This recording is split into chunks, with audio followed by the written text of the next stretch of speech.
So the draft process, training process, what's the one thing that you're looking forward to the most during that whole time? And what's the one thing that maybe you're a little nervous about or that you're not prepared for yet? I'd definitely say nutrition. I've never really been on a strict diet, and I've never really kind of dove into trying to eat as healthily as possible and understanding like what is necessary for my body to perform at its peak. So that'll be cool to do. And then what's going to be difficult, I mean, probably just mentally, just like the constant kind of things that I'm going to be trying to block out from the outside of what people are talking about, where I might end up, people reaching out to me, and just kind of having to keep my mind focused. It's definitely going to be tough. What would you view as like a successful next few months? Like what's that metric for you? Is it where you're drafted? Is it how you test?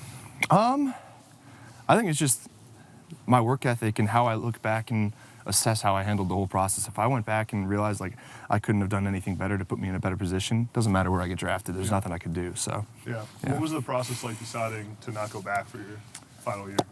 Final year? Yeah. I think it was just realistically with how as long as things play out the way that I think they can, I think the risk reward was not worth it. Yeah, I mean, I think that if I'm drafted where I think I can be drafted, that's definitely cool with me. You know. Yeah. You think you're gonna go to the draft? It's a good question. If I get a sense that I'm like a guaranteed first half of the first round, but if there's any sense that I might be like fringe, I might not want to be the guy in that green room that the cameras are just always on and stuff. And I haven't really given it too much thought, but I know Coach Stoops wants to go with me. So yeah, he wants to be there. Yeah, that's cool. So you're going to LA to train with Jordan Palmer. Yep. What's the main thing you want to work on while you're there? Shoot,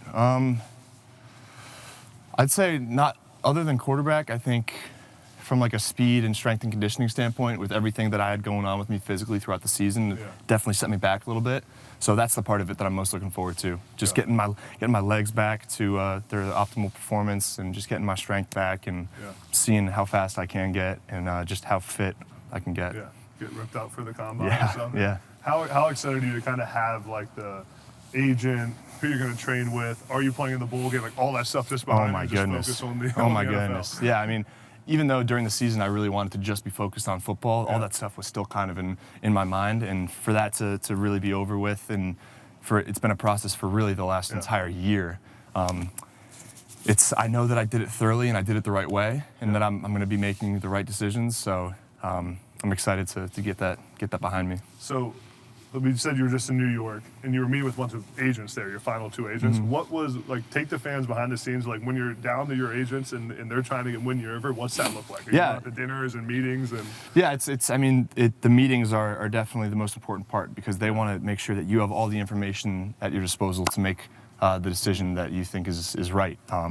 They talk about everything from the contract side to how they try to get the best language in rookie contracts. Some people might not know, like, you can't really argue how much money you make as a rookie. You can argue how it's paid out to you. You can argue the ways that you can protect yourself from having all that money given to you regardless of what happens.